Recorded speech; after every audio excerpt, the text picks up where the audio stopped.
Hello everyone, this is Dr. Patrick Azanza, your HR coach. Our topic for today is very interesting. We will focus on the millennials as they face the challenges of the post-lockdown or post-GCQ scenario under the new normal. As we all know, the millennials are those who are born from 1981 to 1996. Some would include those born up to year 2000 as part of the Generation Y or millennials. Most of the millennials are around 23 to 39 years old as of now, and they are children of the baby boomers. Now you're probably wondering why these people who were born under the Generation Y are called millennials. Well, it's because they grew up as adults at the turn of the millennium, thus millennials. They are the first generation digital natives who grew up with the internet and a lot of technological gadgets. Thus, you could say that this generation is tech savvy. This year, 2020, the millennials actually occupy around 35% of the global workforce. And in the United States, they say that they actually occupy about 50% of the US workforce. And would you believe that the total number of millennials in China is actually greater than the total population of the United States? In the US, the figures would show that there are about 73 million millennials. And by 2030, it is estimated that the millennials will be around 70 to 75% of the total workforce. For the next 25 years, the millennials will stay, while those from the baby boomers and the Gen Xers would be exiting the workforce. One thing that we must consider about the millennials is that in 2007 to 2009, they suffered under the Great Recession when they were just about to start their work and they were just establishing themselves. This is part of what they experienced, and they carry this experience with them. They took jobs that did not really pay good income and not enough benefits. And so if you analyze as of now, most of them are probably lagging in terms of income, savings, and retirement preparations. According to statistics, around 15% of the millennials still live with their parents. And if you compare this to the time of the boomers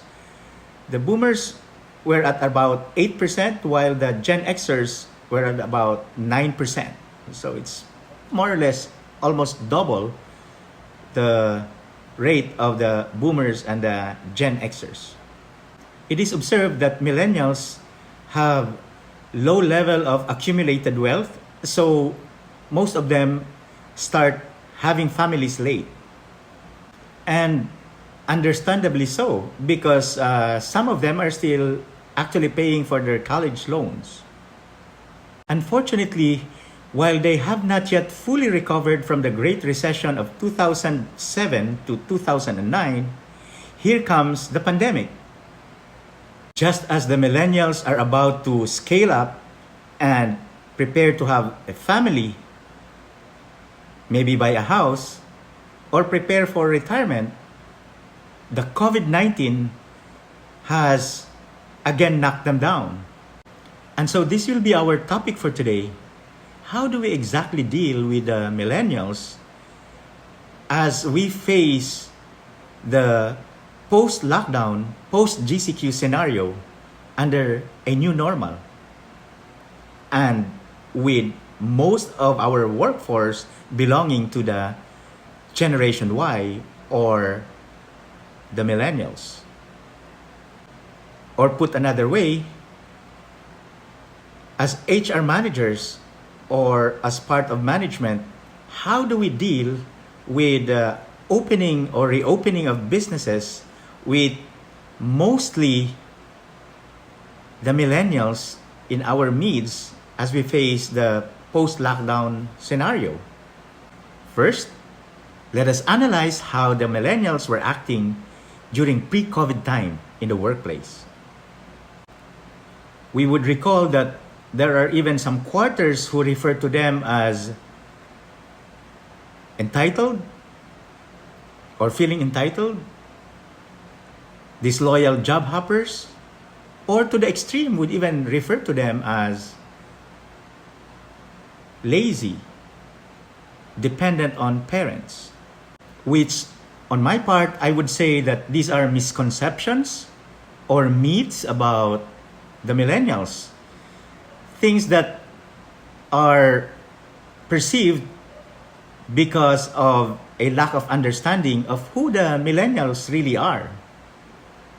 While there is a Gallup survey which says that millennials would only stay for 2 years at the most with their present companies, there is a parallel study by the Harvard Business Review which showed that millennials are equally desirous of making positive impact in their workplace or work organizations as the baby boomers and the Gen Xers. In fact, a study made by the Pew Research Center would show that the millennials at the same age as the baby boomers and the Gen Xers were at the same level of loyalty to their companies. The Pew Research study focused on the percentage of millennials aged 18 to 35 years old who stayed in or with their companies in year 2016. And it showed that around 63.4% of them stayed with their companies, as compared to a parallel study of the same age group among Gen Xers who stayed with their companies in year 2000, which yielded about 59.9%. So basically, there's not much difference. When the same study by Pew Research was focused on those who stayed for 5 years in 2016 among the millennials, it yielded about 22% of them, as compared to the Gen Xers at a parallel study in year 2000, which yielded 21.8%. So this debunks some of those misconception or misperception and myths about the millennials. On the other hand, we would like to be aware of the Gallup survey, which showed that 29% of the millennials are engaged in their present jobs. This would mean that about 3 out of 10 millennials are committed to their work as of now. That Gallup survey showed that 60% of the millennials were open to finding new job opportunities. In fact, in that survey, 1 out of 5 millennials admitted to have changed job the previous year. What is interesting among the millennials is that the studies on them showed that they are actually looking for a community of like-minded people. Gallup survey, for example, showed that the millennials react positively to corporate social responsibility matters. In fact, about 67% of them reacted on environmental issues, and they considered this, such as global warming, as something very serious, a man-made concern that has to be addressed. There are other studies that show that the millennials are actually a purpose-driven generation. They do not believe on the old ways of doing things. They are for trying new things and new ways of solving problems. They do not believe so much in maintaining the status quo. And they think that new things have to be tried. They expect leaders to be agile and adaptive to realities in the workplace and in the social environment. If you study the spending habits of the millennials, you would find something very interesting. Millennials are actually worth 1 trillion US dollars, and they would like to spend their money on sustainable things. From the outside, people would see that the millennials are spending so much money on travels, on creating memories. But if you look at them carefully, they are actually focusing on searching meanings of their lives. And the same is true if you look at them in their workplaces. They are actually trying to find meaning or significance of what they're doing, of their work. They want to know exactly for what their work is all about. And this is extended in their consumer spending habits. They'd like to focus on sustainable products. And so if you are an HR manager or HR professional thinking of how the company can spend for the millennials, better think of programs that would focus on worthy causes, because you will be able to most likely entice them to join or engage in those activities, because these are worthy causes that would get the interest of the millennials. And this way, you will earn their respect. And take note, the millennials do not give much importance on the size and the longevity of the company. What matters to them is the cause and the principle that the company stands for. So no matter how long the company have been in existence or how large it is, they will not be easily be drawn to that. They will be drawn to the worthy cause that the company is advancing, because they go for the positive reputation of a company. So as we turn our attention as HR managers or HR professionals on the millennials, let us consider their background very carefully.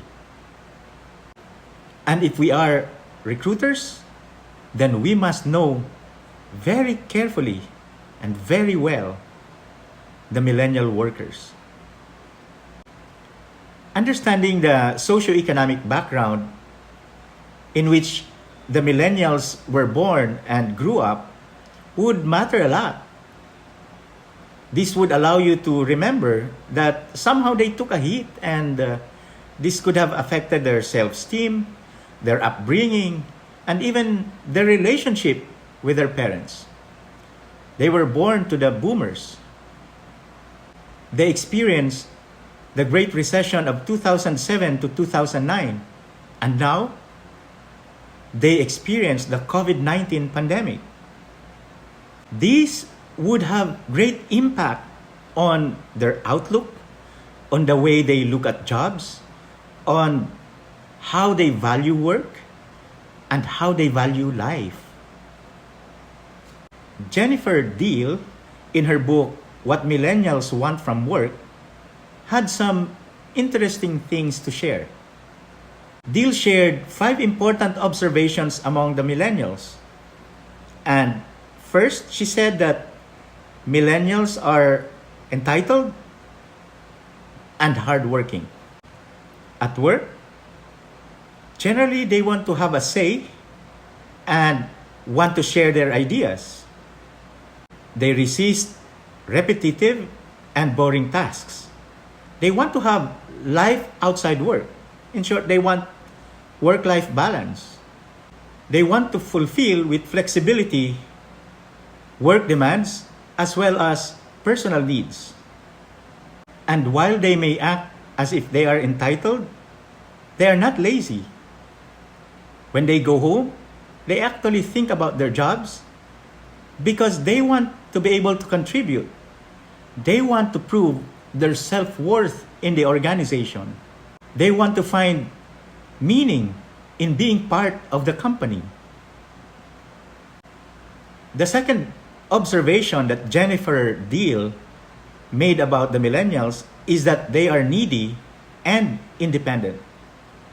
They grew up with their parents and they are very strategic. They'd like to consult with their parents on things, not because they are dependent, but because they would like to strategically avail of the knowledge, the experience of their parents. They basically identify for themselves what are needed in their jobs, and then they rely on their parents to serve as mentors. They are there anyway, so why not avail of the knowledge, of the experience from their parents? They could learn a lot from them. The third observation from Jennifer Deal is that millennials want to do good and to do well. Therefore, they would like to be part of a worthy cause. They would like to do jobs that are contributing to the society, and they want to understand how this contribute exactly to the needs of others. And at the same time, they would like to do something worthwhile for themselves. And as HR, we must remember that somehow this could help address the misperception that millennials are job hoppers by putting them in worthy tasks, making them understand the importance of their role in the organization, and by paying them well.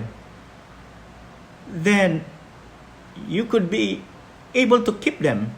You could convince them to stay. The fourth observation by the author is that millennials are high-tech and high-touch. Remember that millennials grew up with the internet and technology. They are used to these gadgets. So if you are the HR, you better take advantage of this.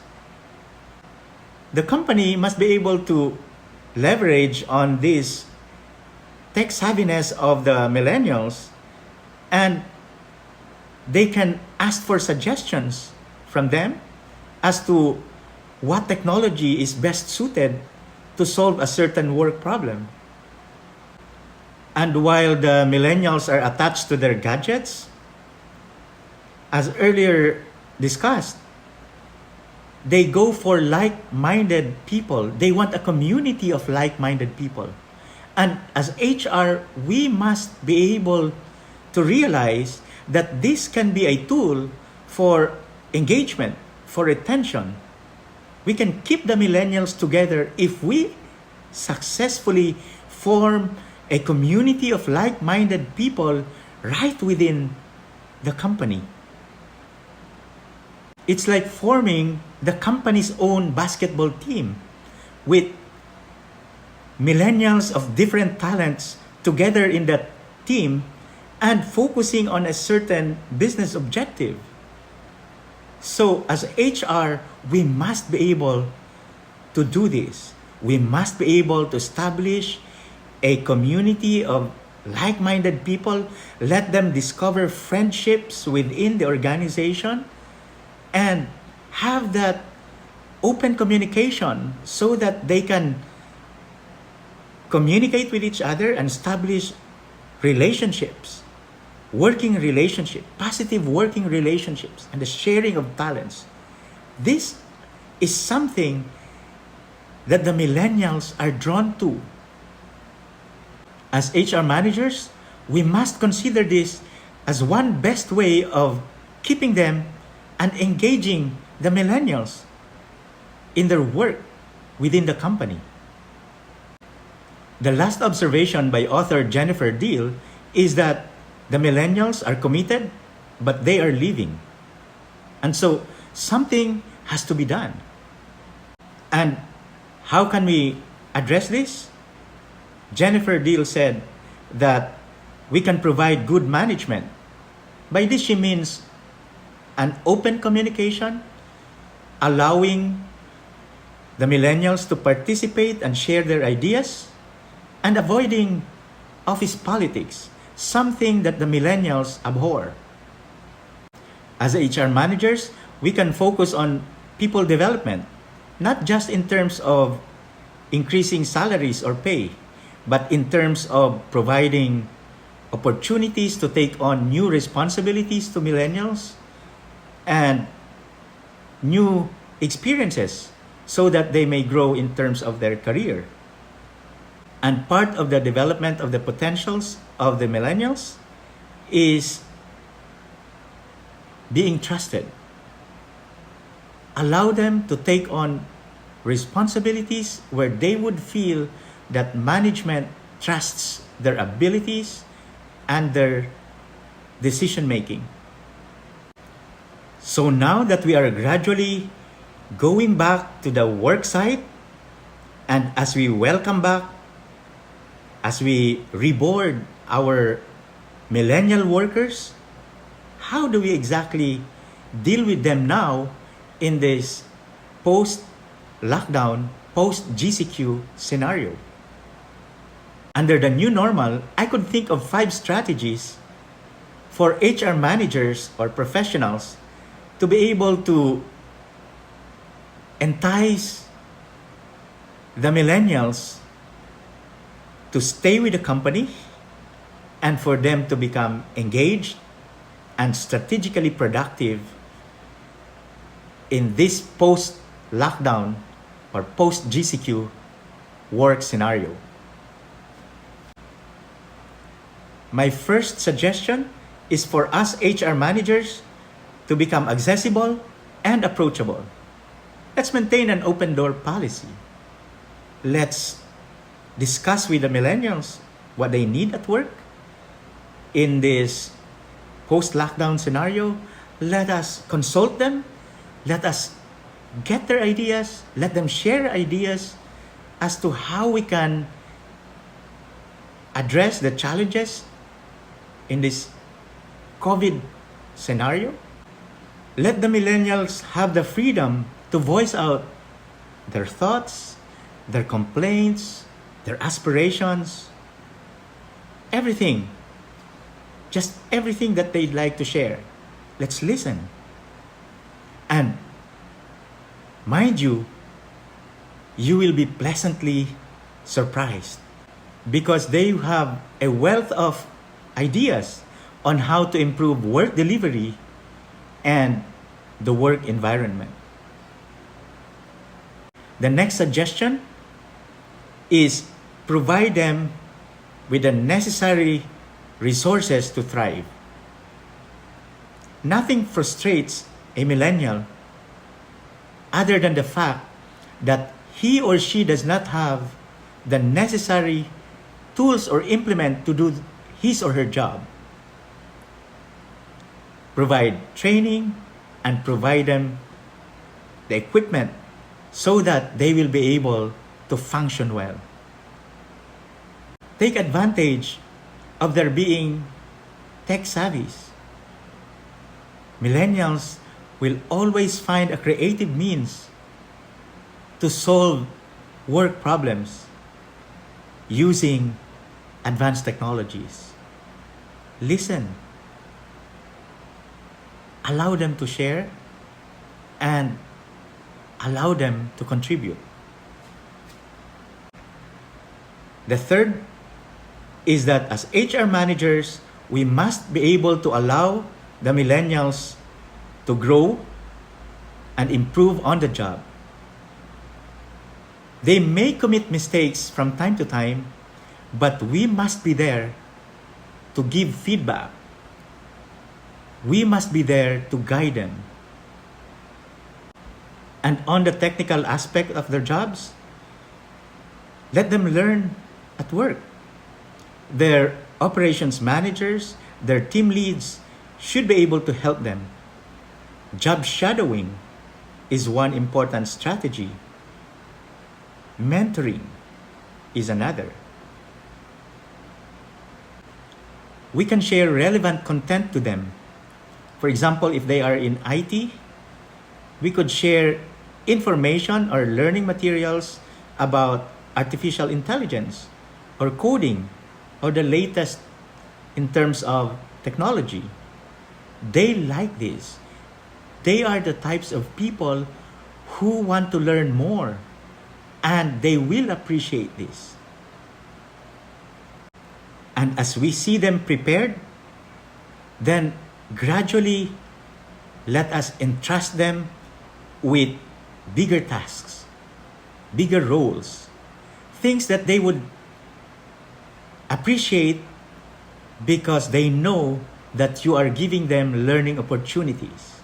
Mind you, the millennials really are attracted to these kinds of things. The fourth recommendation is to provide for them. Think of their needs. Think of how they will grow in the company. Job security, living wages, important benefits, rewards and recognitions, trust and respect. These are things that matter to them. And another thing, praise them. If they did something great or something important or something that you think is worthy of being recognized, praise them. Because they need them. They need the confirmation that they are doing the right thing. And they want to know that they are contributing and they are serving their purpose, that they are worthy to become a part of the team. And number 5, support their future and sense of purpose. You know, the millennials want to think and believe that what they are doing goes beyond their own development or self-improvement. They want to be able to contribute to something important in the society. So let them feel that way. Support their sense of purpose. Support their sense of future. It would mean a lot to them if HR managers and their team leads are able to explain how the products, how the services, and how the projects that they are involved in are able to impact on society, or at least impact on the lives of a certain group of people. Millennials are often seen as somewhat impatient. They could hardly wait for the result. They get bored and they opt to leave.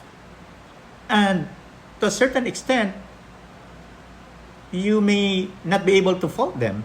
If they are not seeing the relevance of their presence, then they might leave. And that is the role of HR managers as well as the team leads. We must be able to help the millennials learn how to plan long term. We must be able to show them every step of the way how the small contributions, the small things that they do actually perfectly fits into the bigger picture, that their contributions, no matter how small they think they are actually very important part of the greater cause for which the company stands for. The millennials are raring to prove something to their parents and to themselves. They want to show that they are independent and they have the talent and they can contribute. So let them have that. Celebrate small wins with them. Show them that they are worthy of being part of the company, that they can grow with the company, and as they contribute in small things, they would take on roles on bigger things gradually until they reach a point that they realize that they are actually a part of a bigger cause that is being advanced by the company. Show them that these small wins would actually eventually lead to bigger wins, and they are very much a part of these big wins. In dealing with the millennials, HR managers should realize that their listening abilities would really help a lot. It is by listening, intently listening to the millennials, that you will learn to appreciate their talent, their skills, their ability to contribute, and their strengths. So learn how to create a meaningful relationship with the millennial workers. Create that bond with them within the workplace. So in summary, millennials desire for flexibility and agility at work. They want participation in drawing the objectives of the things that are being pursued by the company. They want challenging tasks. They like to be trusted. They like transparency. They go for work-life balance, and they want to have that sense of purpose and meaning at work. Prior to the pandemic, a Gallup report showed that the millennials have the highest rates of unemployment and underemployment. That Gallup study also showed that 41% of millennials would only tend to stay with a company for less than 2 years. Although in a study conducted by Deloitte on the millennials, there seems to be a change of heart, and the millennials were saying that they were willing to stay with their companies for at least 5 years. Now with this pandemic and at this post-lockdown new normal scenario, I would surmise that the millennials would have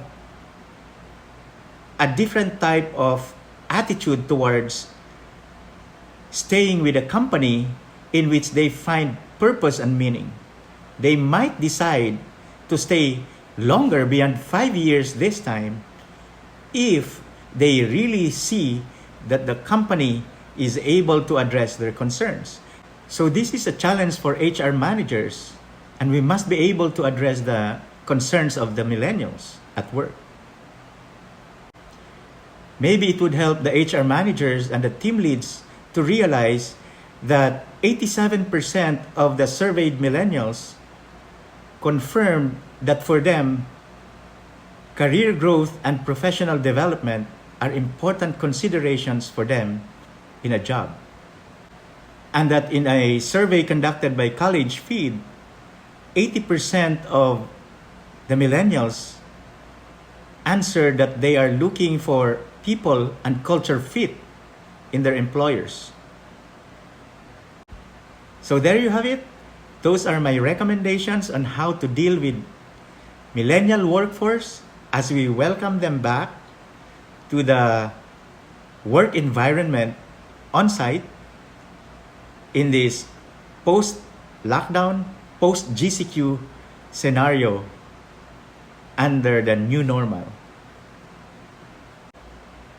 I hope you learned something new again today. And if you like to continue receiving a copy of my videos and my presentations, don't forget to subscribe to my YouTube channel. Click down below and follow me on Facebook. Once again, thank you and have a wonderful day.